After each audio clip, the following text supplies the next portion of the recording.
मेरे प्यारे मित्रों, मैं राजनंदन प्रसाद एक बार फिर आपके सामने। मित्रों, एक बहुत बुरी खबर है पश्चिम बंगाल से। माननीय सर्वोच्च न्यायालय ने भी 25,753 शिक्षकों की नौकरी समाप्त कर दी। ये समाप्त कर दी, इसके पीछे सबसे बड़ा कारण है भ्रष्टाचार। आप सभी को मालूम है, तत्कालीन शिक्षा मंत्री जो थे, उनके घर से करोड़ों रुपए बरामद हुए, उनके सहयोगी के घर से करोड़ों रुपए बरामद हुए। जिन लोगों ने पैसा दिया उन्हें नौकरी मिला। इस मामले में बिहार बिल्कुल अछूता है। बिहार में लाखों लोगों की नौकरी मिली, लेकिन अब तक ये आरोप नहीं लगा। ये तो मानना पड़ेगा। हम बिहार सरकार की इस मामले में तारीफ करते हैं कि यहां भ्रष्टाचार के नाम पर पैसे लेकर अब तक एक भी मामला सामने नहीं आया। बिहार लोक सेवा आयोग इसके लिए धन्यवाद का पात्र है। ठीक है, कुछ गड़बड़ियां हुई, कुछ गड़बड़ियां अवश्य हुई। वो गड़बड़ी हुई, लोगों ने फर्जी सर्टिफिकेट दिया, फर्जी टेट पास का सर्टिफिकेट दिया, जो बाद में जांच में गलत पाया गया। उन लोगों की नौकरी गई, लेकिन पैसा लेकर नौकरी देने का मामला बिहार में एक भी नहीं आया। ये तो मानना पड़ेगा। लेकिन बंगाल में व्यापक पैमाने पर गड़बड़ी हुई। माननीय उच्च न्यायालय कलकत्ता ने भी फैसला दिया उनके खिलाफ, और माननीय सर्वोच्च न्यायालय में ने भी फैसला दिया। लेकिन मानना पड़ेगा माननीय मुख्यमंत्री ममता बनर्जी जी को, इतना कुछ होने के बावजूद भी वो मानवीय आधार पर वो इसको गलत मान रही हैं। गलत कैसे है? आपने OMR सीट नष्ट कर दिया, आपने नंबर बढ़ाया, जो कम नंबर वाले थे उसको ऊपर किया। ठीक है, उसमें कुछ काबिल शिक्षक भी थे, उनकी भी नौकरी गई। ये तो अफसोस की बात है, इसमें तो हमें भी दुख है। लेकिन इतनी हड़बड़ी क्यों थी? जब आपने गलत किया तो सारे सबूत भी तो आपने मिटा दिए, जिसका दंश योग्य शिक्षक जो बने वो भी झेल रहे हैं।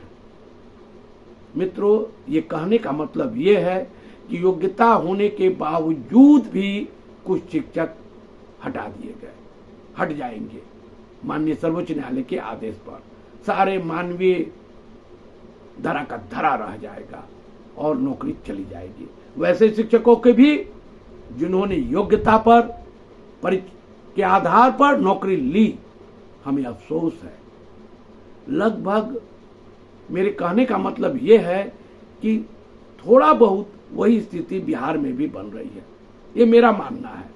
हम सरकार को कटघरे में नहीं खड़ा कर रहे हैं, लेकिन जो विशिष्ट शिक्षक बने हैं, जिस नियमावली के तहत बने हैं, उस नियमावली को अगर देखा जाए तो कहीं ना कहीं कुछ न कुछ तो त्रुटि हुई होगी। सक्षमता पास करने वालों के लिए 2002 से लेकर 2010 तक दक्षता पास थे। दक्षता परीक्षा केवल और केवल इसलिए ली गई थी कि जो नियमित शिक्षक बहाल हुए थे, नियोजित शिक्षक नियोजित शिक्षक बहाल हुए थे, उनके लिए बिहार सरकार ने माननीय उच्च न्यायालय में एक हलफनामा भी दिया था कि चूंकि शिक्षकों की जरूरत है और हमारे यहाँ शिक्षक कम है, इसलिए हम मार्क्स के आधार पर शिक्षकों की बहाली कर रहे हैं, ट्रेंड भी कर रहे हैं, अनट्रेंड भी कर रहे हैं। और दक्षता इसलिए ले रहे हैं ताकि उनकी सेवा की संपुष्टि हो सके और उनका इंक्रीमेंट हम बढ़ा सके। बात सही है, लिया गया। और उस समय इसी आधार पर उनकी सेवा 60 साल के लिए हो गई और वे नियमित 60 साल तक नौकरी कर सकेंगे, इसका प्रावधान भी हो गया। लेकिन 2009 नियमावली RT एक्ट के तहत जो मामला आया, उसमें साफ था कि आपको टेट पास होना होगा, तभी आप शिक्षक बन सकेंगे।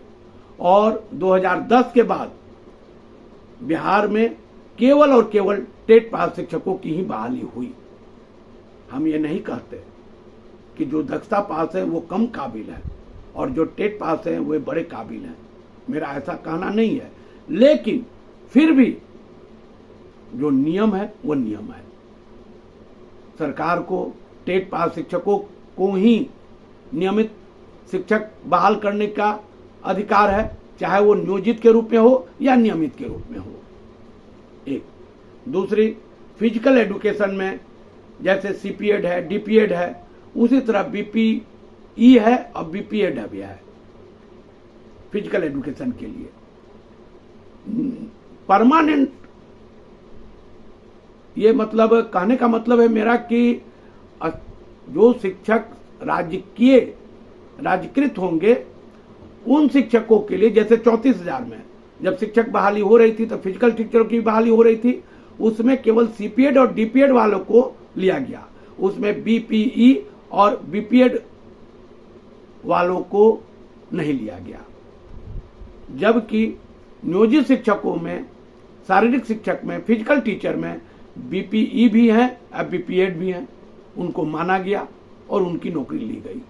लेकिन जब सक्षमता देकर विशिष्ट शिक्षक बनने की बारी आई तो जो मुझे जानकारी है कि फिजिकल टीचर में जो बीपीई थे वो भी विशिष्ट शिक्षक बन गए और जो बीपीएड थे वो भी बन गए।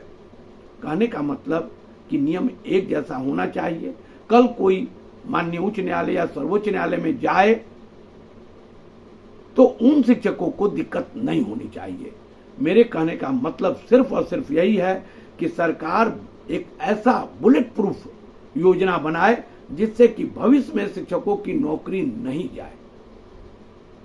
क्योंकि 2010 तक दक्षता पास शिक्षक थे, कोई टेट पास था नहीं, उस समय टेट का कोई अवधारणा भी नहीं थी।